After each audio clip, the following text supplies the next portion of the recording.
Hi అండి, welcome to PD సులగం. మీకు మీ కుటుంబ సభ్యుల అందరికీ విశ్వావసు ఉగాది పండుగ శుభాకాంక్షలు. విశ్వావసు అంటే మనకి పేరు ఎలా ఉంటుందో అలానే ఒక్కొక్క కొత్త సంవత్సరానికి కూడా ఒక్కొక్క పేరు ఉంటుంది.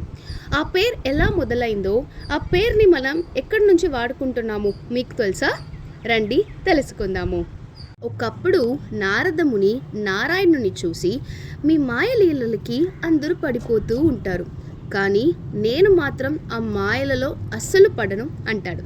అప్పుడు నారాయణుడు, అలానా నారద, నువ్వు అక్కడ కనిపిస్తున్న నీళ్ళలో స్నానం చేసిరా అంటాడు. అలానా, సరే అని ఒప్పుకున్న నారదముని కూడా ఆ నీళ్ళలో స్నానం చేసేయడానికి వెళ్తాడు. ఆ నీళ్ళలో పడిన నారదముని వెంటనే తన కథ మొత్తం మర్చిపోతాడు. ఒక అమ్మాయిలా తయారవుతాడు. రాజు ఆ సైడ్ వస్తాడు.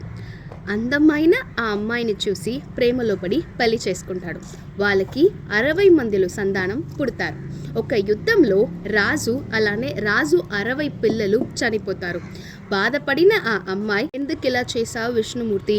నా భక్త చనిపోయాడు, నా 60 సంతానములు చనిపోయారు, ఇప్పుడు నేను తనిగా ఏం చేయాలి అని అడుగుతుంది. అప్పుడు విష్ణుమూర్తి, నారదా, నీకు ఇంకా కథం గుర్తుకు రాలేదా అంటాడు. వెంటనే నారదమునికి అప్పుడే తన కథ మొత్తం గుర్తొస్తుంది. నారాయణ, నీ మాయ నుంచి నేను కాదు ఎవ్వరు తప్పించుకోలేరు అంటాడు. సరే, ఏమైనా ఓకే, కానీ నేను అమ్మాయిలా ఉండేటప్పుడు నాకు 60 సంతానం పుట్టారు కదా, నాకు ఆ 60 మందిలో చనిపోయారు అని బాధతో పాటు నేను తట్టుకోలేకపోతున్నాను, నువ్వు ఏమైనా చేస్తావా అంటాడు.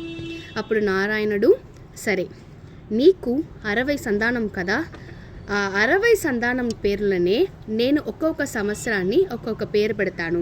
ఒక్కొక్క కొత్త సంవత్సరం ఒక్కొక్క ఇయర్ వస్తుంది. ఆ ఒక్కొక్క ఇయర్కి నీ సంతానం నుంచే ఒక్కొక్క పేరు పెడతాను అంటాడు. అట్లానే విశ్వావసు అనేది కూడా ఆ 60 సంతానంలో ఉండే ఒక సంతానం పేరే. అలానే మనం ఒక్కొక్క కొత్త సంవత్సరానికి ఒక్కొక్క పేరు వాడుతున్నాము. మరే ఒక కొత్త ఇంట్రెస్టింగ్ వీడియోలో కలుస్తాము. బాయ్.